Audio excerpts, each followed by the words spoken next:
Welcome to EPG Pathshala.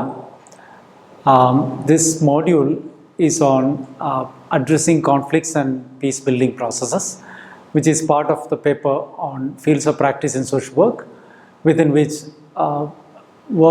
social work in conflict context has been discussed. So this is the third module within that section.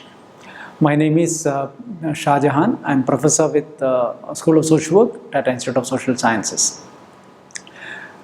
This module, we are looking at, after having an understanding of conflicts, the concepts and various processes related to analyzing conflicts. This module will be specifically looking at what are the ways in which conflicts are addressed, what are the conceptual as well as practice methods in addressing conflicts. And in the second section, we will also be looking at peace as a concept and peace building as a process. So let us start with the idea of what do we understand by conflict and or addressing conflicts. We'll start with the processes related to addressing conflicts. Now, first of all, we need to understand that we have discussed this in the earlier modules that conflicts is not always bad. Conflict can have positive outcomes as well. So it is neither good nor bad, but it is an inevitable situation in any society. So having understood conflict as an inevitable process, inevitable element of human society, we need to look at addressing conflict from that perspective where elimination of conflict is not the objective. So, but at the same time, we also understand that all unresolved conflict decreases the productivity and lower the performance of people and societies. So, we need to understand conflict as something which is creating a trouble, but at the same time, not eliminating conflict is going to be the possibility or even the objective. So, although all conflicts are not necessarily unhealthy, but the energy ought to be channeled, energy engaged, involved in conflict need to be channeled positively. And that's what addressing conflict is all about. So, conflict has both positive and negative aspects, which arise both during as a result of interactions between conflicting individuals or groups. So, we will look at from conflict from a perspective of conflict contributing to social change. In an interesting book by Dean Pruitt and Jeffrey Rubin, the book titled Social Conflict, Escalation, Stalemate and Settlement, the authors identify 5 positive aspects related to conflict. The different aspects related to conflict are emanating from the fact that conflict can be used as a tool for social change, or conflict are part of a process of social change. So ensuring both interpersonal and intergroup dynamics involved in conflict will be the key for addressing conflicts. So conflicts serve, on one side, it serves to discourage premature group decision making. I'll explain with an example where if two conflicting individuals or probably two conflicting ethnic groups are involved in violence and arson and all. But if you are not able to, anybody who is engaged in conflict, addressing conflict kind of situations, if they try not to understand the various factors related to the conflict, one might probably, if it is not going to a serious violent kind of a conflict, one might not engage with the parties, and we might engage in a premature decision making in engaging it. Say, for example, in not bringing developmental interventions in those areas and things like that, which could be one of the primary reason for ensuing conflict between different ethnic groups. So it can serve as it can serve as a tool for discouraging premature group decision making. Second could be a reconciliation of the parties. So social change can be brought together in a conflict situation by reconciliation between the parties. So you need to bring parties together to reconcile the conflict. And thirdly, it also strengthens intra-group unity. The conflict strengthens intra-group unity. When you are not understanding conflict as a process of social change, you might try to probably resolve or settle the conflict without probability of bringing the people who are involved in conflict together on various platforms where communication can be enhanced, the trust can be built. So existence of conflict can lead to a situation where strengthening of intra-group unity can be brought together, as well as inter-group communication can be brought. Now, from this perspective of social conflict having the possibility of social change, I'll take this, the framework which has been used by Francis. I modified a little bit to understand different facets of conflict. If you start with the conflict as a situation of unbalanced power, essentially conflict is a situation of unbalanced power. That's why the conflict is existing. There are different parties having different power relations and things like that, and also an effort to control groups or control society. That's how the conflict are happening. So from the unbalanced power situation where oppression, injustice are the factors of the latent conflict, some societies, you take the example of caste conflict, caste oppression and injustice meted out to lower caste or Dalits could be a situation of conflict which lead to a kind of a latent conflict in a society. So this kind of an oppression over a long period of time can lead to creation of awareness and conscientization among the people who are involved or who are being oppressed. So this awareness, heightened awareness over a period of time will lead to a mobilization and empowerment of these communities. So once the oppression happens, it leads to awareness among the people that we are being oppressed, we are being subjugated, injustice is meted out to us. So that conscientization awareness lead to mobilization. This mobilization could actually lead to confrontation and overt conflict. And if you come down that diagram, you could see that this mobilization and empowerment can lead to confrontation and overt conflict. So this is where the conflict is happening. Now, there could be a situation that these confrontation and overt conflict can be negotiated, mediated, or some changes can be brought together by involvement of various parties. That could lead to some negotiation, some mediation, which will change probably the attitudes of different groups involved in conflict, and it could also lead to change in relationship. So there will be a kind of a temporary peace which will be existing in this kind of a situation. But at the same time, a single incident of violation of rights, justice or oppression can again take it back to heightened awareness of people. You could see that arrow towards going towards awareness and conscientization. So this kind of a situation where it continues to be in a circle could lead to something called a protracted conflict. Conflict reproduces conflict, and there could be situations of heightened escalation and then coming down, but at the same time small incidences could again further lead to conflict kind of a situation. So this is called a protracted conflict. And if you look at the diagram again, if you move from oppression to awareness and conscientization to the mobilization and empowerment, if it goes to a situation where a continuous confrontation and overt conflict happens which involve heightened violence, use of arms and physical violence, killing and all, this leads to a situation where you cannot come back from situation of violence and conflict. So that is known as intractable conflict. So that's another facet of the conflict which continues to be kind of a quite escalated situation of conflict which happens. So that process from oppression to awareness to mobilization and then moving to continued confrontation and overt conflict is known as intractable conflict. Now, a third channel in which this could happen is from the third point of mobilization and empowerment. There could be efforts to build peace and peaceful coexistence can be actually brought together. So this process is actually where we are trying to look at conflict as a change agent or a social change process. So in which the mobilization and empowerment could be even actually used for productive activities like ensuring civic amenities, ensuring basic needs and things like that. So those kind of processes are essentially addressing the basic root causes of conflict sometimes. So this leads to a peaceful coexistence, and that peaceful coexistence coming down along the arrow, you could see an agreed relationship which developed, which is diametrically opposite to what we have talked about as unbalanced power. There exists a kind of a balanced power.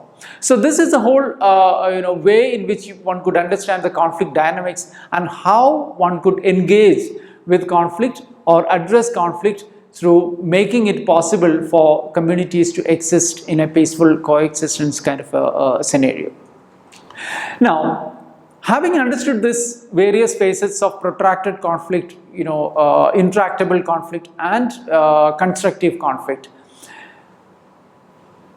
two questions comes to our mind. One is, can we put an end to a conflict?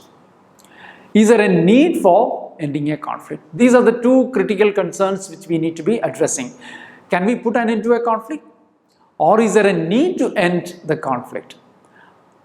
I would say that there is no need to put an end to the conflict. Conflict can continue to be there. At the same time, how do we channelize the conflict is going to be the key for addressing conflict. And so there is no need for looking at ending the conflict. So the way we are looking at is how do we address various factors which contribute to the conflict and which continue to reproduce conflict. And what are the activities and processes one can engage in addressing conflict. That will define the way we move forwards in addressing the conflict. So there are, in this process, there are multiple tracks in conflict resolution literature. You will find different tracks of conflict, addressing conflict. What are those different tracks? If there are two conflicting parties, there is a need for engaging with these two parties in the conflict. So track one conflict resolution process involves dialogue and settlement between the parties or actors involved in. So for example, if there are two ethnic groups, the Nagas and Kukis are fighting. So the leaders of Nagas and Kukis will be brought together to discuss about what are their concerns and how one can address those concerns. This is called track one negotiation. Track one process of conflict resolution. Then there are track two negotiation, track two processes which involves unofficial modes, which involves not necessarily the conflicting parties. Quite often you are not able to bring the conflicting parties on the table to discuss. The reason is that there is heightened violence and there is huge mistrust which exists between the conflicting parties. So in this track two processes, there could be unofficial modes, there could be cultural integration, there could be cultural engagement, there could be trade relations, there could be commerce and trade could be used, or various processes related to games, or sports events and things like that. So these are all track two processes where unofficial modes of engaging with conflicts are being used. There are situations where quite a lot of situations in conflicts, academicians are being brought to negotiate, or various peace emissaries are being brought into the picture. Various cultural programs are being organized to celebrate diversity and things like that. So these are processes which are involved in track two situation. And then track three is actually quite often we miss this process in many of the conflict resolution processes. Track three process involves the actual people who are engaged in the conflict. It is not two ethnic communities leaders who are actually suffered by the conflict. There are actually people on the ground needs to be talked to. They need to be engaged with the various multiple engagement with the civil society groups, community groups, and various small groups and individuals needs to be brought into the picture. This is called track three.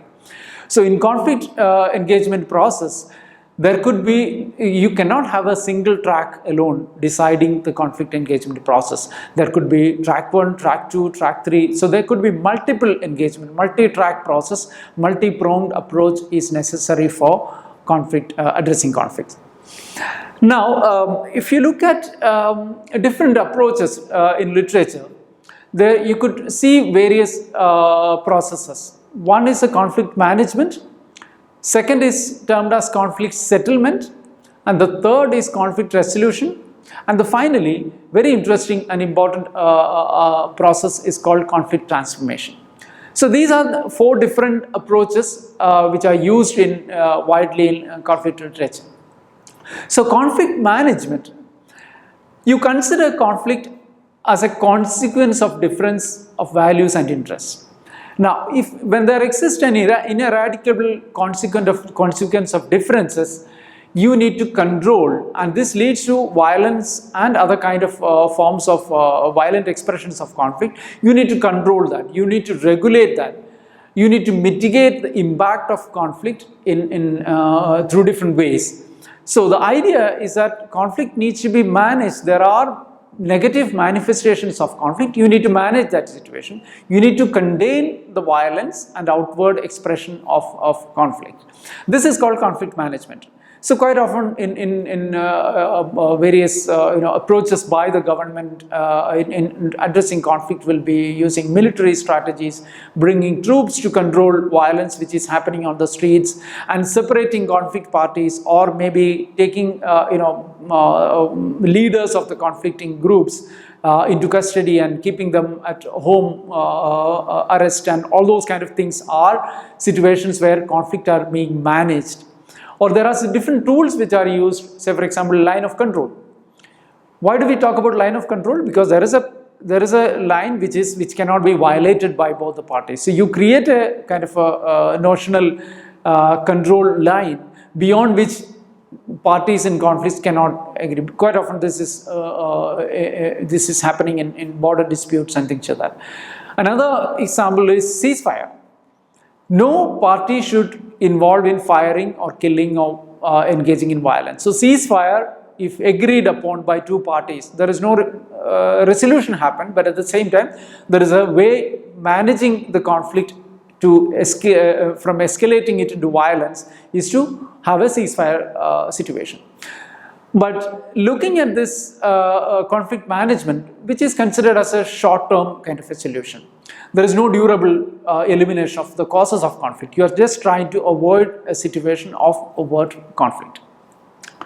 The second process could be a conflict settlement. Conflict settlement is a process where we are actually looking at bringing parties on the table to reach an agreement. This is what we are trying to agree, and this we will be willing to forego. So there are ways in which agreements are being made between the conflicting parties.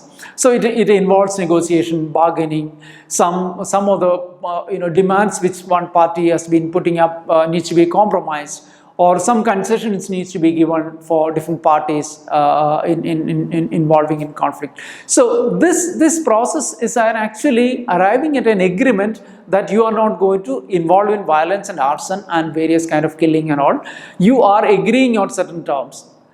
So these agreements are quite often brought together by third parties, mediators involved in the conflict. The interesting part of this conflict settlement is that neither of the party might achieve what they have actually aspired for. So they will be lowering their demands, or they will be compromising certain aspects of their demands and things like that. Sometimes pressures of sanctions and control of supply and all those kind of things could be there. Sometimes there could be some inducements like positive inducements or incentives for not engaging in conflict. So these are ways in which conflicts are being settled. These are put down in the form of certain kind of agreements or accord, peace accord and all those kind of stuff. Here again, if you look at conflict settlement, the underlying relationships and structures which create conflict are remaining unaddressed. You cannot have a situation where conflict settlement is addressing the basic relational issues, the structures which reproduce violence and things like that. So there are aspects. If you look at after the World War I, the Versailles Treaty was brought into control or end World War, but it didn't end there. It again escalated to World War II and going to Cold War, and then came probably a kind of a peaceful existence. So conflict settlement is one process. Now, the third approach is conflict resolution.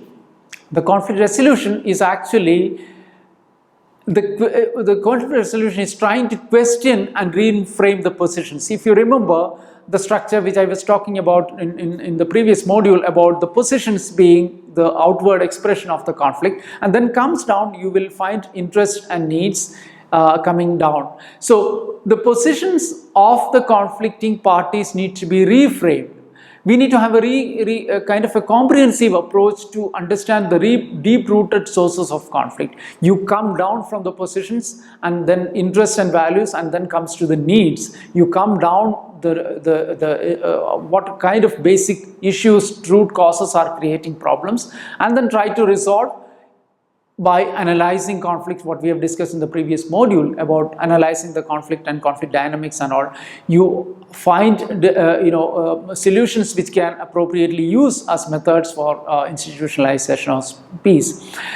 I could take the example of Truth and Reconciliation Commission of South Africa. So that has been institutionalization of peace, which is evolved through a proper analysis of marginalities of different sections and the structures which creates, and the governmental institutional mechanisms which lacked in restoring peace and avoiding violence. So those things are being worked out, and conflict resolution has been worked out through Truth and Reconciliation Commission of South Africa. So this, again, there are problems at this resolved, but at the same time it could again further lead to complications at a later stage.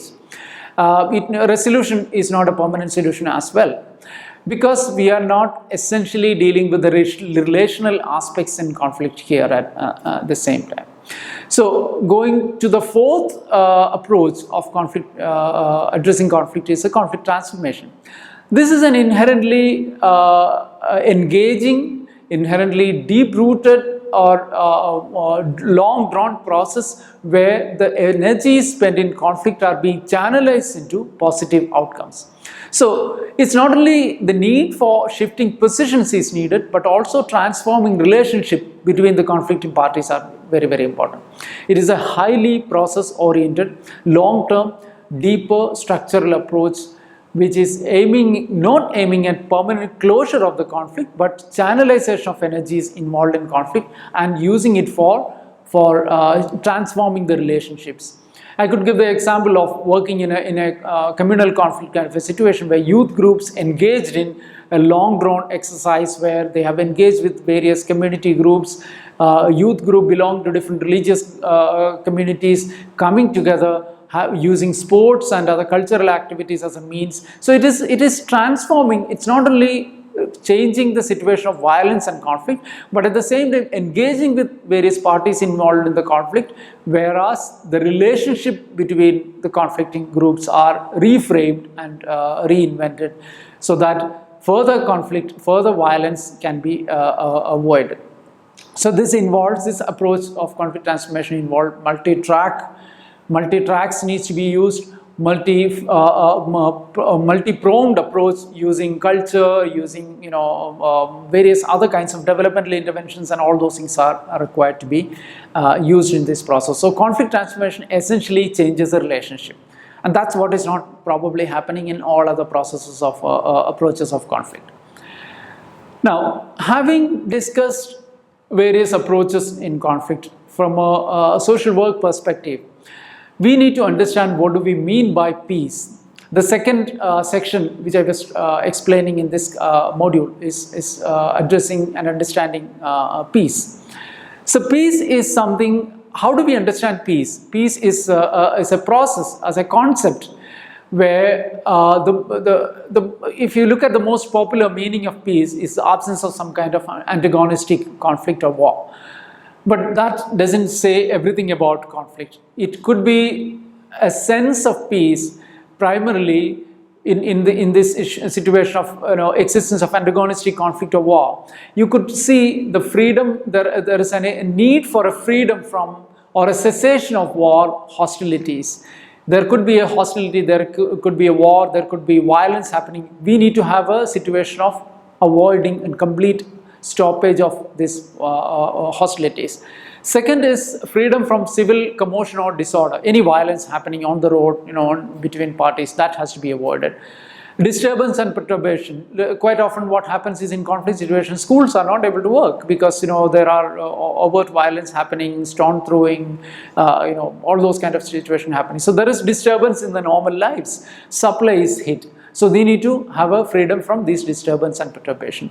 And fourthly, freedom from quarrels, dissension between individuals. Sometimes because of the existing animosities, some individuals getting into small altercation can lead to violence. So these kind of micro expression of conflict also need to be avoided. So peace should have all these avoidance of antagonistic conflict or violence kind of a situation. Now, Johann Galtung, in his seminal work on structural violence, he talks about peace is absence of violence, obviously, but at the same time, how do we define violence? What is violence? Is it violence means killing, or is it maiming or injury? It is not necessarily always physical violence. He talks about or differentiates between direct violence and structural violence in his thesis.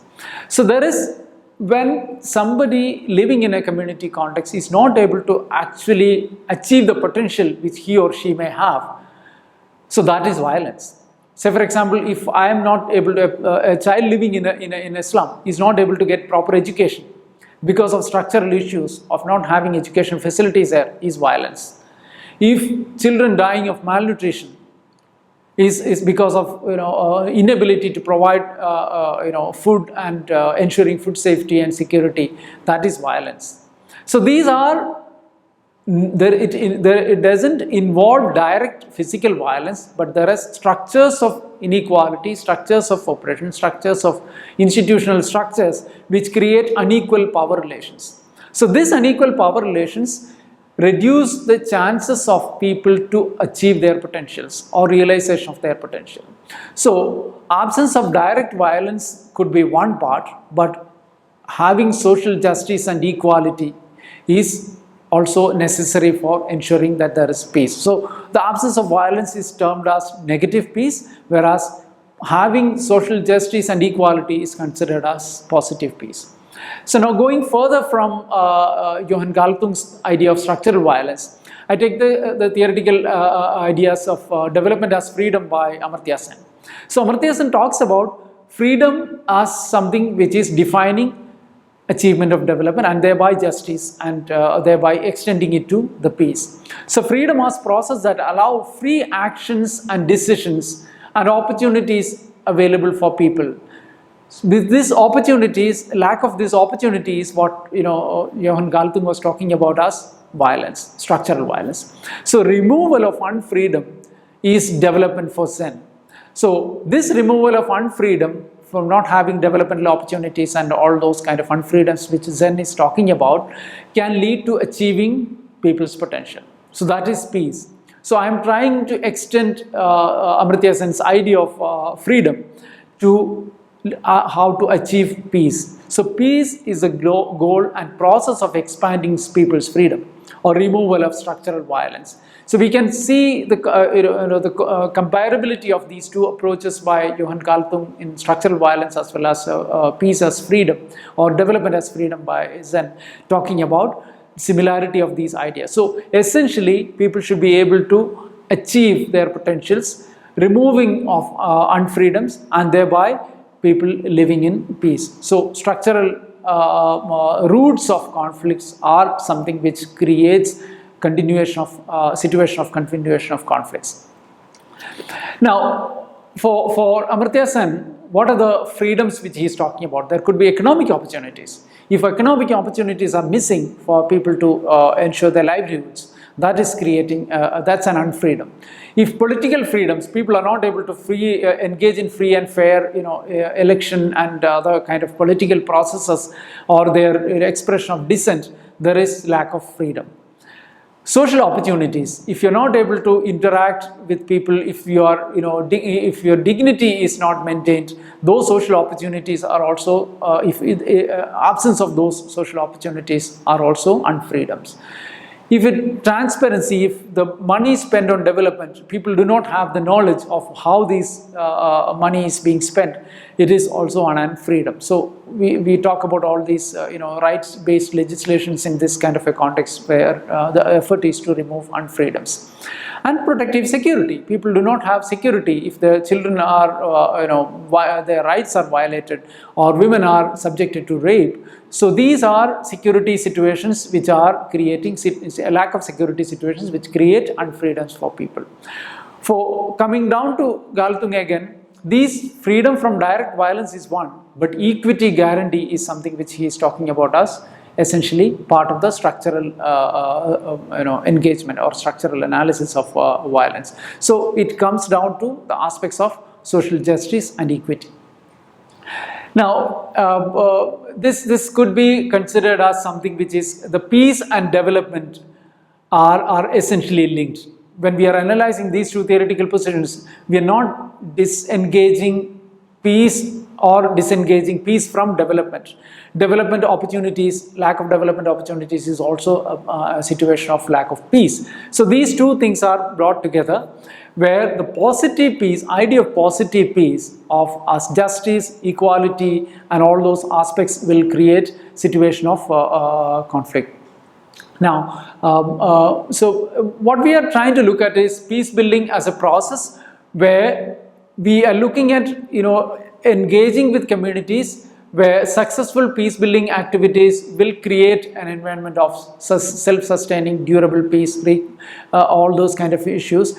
And at the same time, engage in developmental interventions which ensure that people's situations of vulnerabilities are reduced. So from this process, I'll take to different dimensions so that we can come down to how do we engage with peace building in the context of addressing conflicts. So in one of the writings, Barnett divides peace building into three dimensions. There are three dimensions. One is the stabilizing in a post-conflict, stabilizing the post-conflict zone. The first dimension reinforce state of stability. You need to, because conflict is a situation where complete instability exists. The conflict, this dimension reinforces state of stability in a post-conflict and discourage former combatants from returning to violence and war. So quite often in this process, it talks about disarmament, demobilization and reintegration, DDR, that's what is being called. So we talked about mobilization of people because of awareness and things like that, mobilize and then getting into violence. So we are talking about disarmament. One, disarmament and reduction of physical violence needs to be there. Demobilization of people getting mobilized around those identity groups, which further creates situation of violence, and reintegration of this into the society is called one of the first approach or dimension. The second is restoring state institutions. Quite often in conflict situations, the state institutions fails or unable to deal with the conflict situation. So we need to ensure that the state institutions which not only deal with violence, but at the same time ensuring developmental opportunities. So we need to have a situation where these state institutions are effectively working. And finally, dealing with the social and economic issues. The social issues are there. It's not just a situation of law and order. There are social issues, there are economic issues. Programs need to be developed, devolved, for ensuring that these conflicts are addressed effectively to ensure that the development and opportunities for people are ensured. So in approaching conflict, one could look at avoidance, but that's not going to be giving much of results. But you also need to look at how do states respond. There is something called direct command resolution style, where if there is a violence, this is a standard operating procedure. So you need to have those kind of processes. The non-governmental as well as civil society engagement is also extremely important. Multi-track negotiations and mediations where different parties, academicians, cultural groups and various other kind of groups needs these needs to be brought together in a synergistic style. Sometimes religion is also being used, or faith is also being used as a way to engage with conflict. Sometimes religion itself can lead to conflict. So essentially, peace building process need to engage at 3 different levels. One is a top leadership level, at the national level, at the state level, whatever is the level of conflict happening. You need to have a top leadership engaging with it. You cannot have a situation where this is left to civil society or the people to deal with. There could be military interventions, there could be political engagement, there could be dialogues, all those kind of, that's a top leadership style, leadership engagement. Second could be the middle range, where groups, social groups, they have leadership. So we need to engage with them through workshops and various ethnic reintegration processes and all. And finally, level 3, which is grassroots leadership. Community members, ethnic groups and small groups, small youth groups, they need to be brought on together to deal with the conflict in a much more meaningful fashion, which is going to be in a way durable. So the affected population's engagement is extremely useful in this. Now, having discussed this from a social work perspective, what we are trying to talk about in conflict, dealing with conflict, is that we need to deal with the conflict from a social, economic and political perspectives. So in order to sum up this discussion, what we have dealt with in this module is that the need for addressing conflict and its positive aspects needs to be emphasized. There is a need to address, there are positive aspects of conflict, we need to deal with it. We need to analyze the dynamics of conflict and different approaches which are available, which we discussed briefly. And finally, the concept of peace and peace building has to be looked at from a much more ground level situation, where the peace is not something which can be brought through force, brought through militaristic or other kind of state interventions alone, but peace as an experience, a sense of justice, sense of peace is to be brought together. So these are different approaches in dealing with conflict. Essentially, social work perspective put focus on engaging with communities and people. There are readings which are given in the module, and these readings will be able to help you to get further understanding and insights into this. Thank you so much.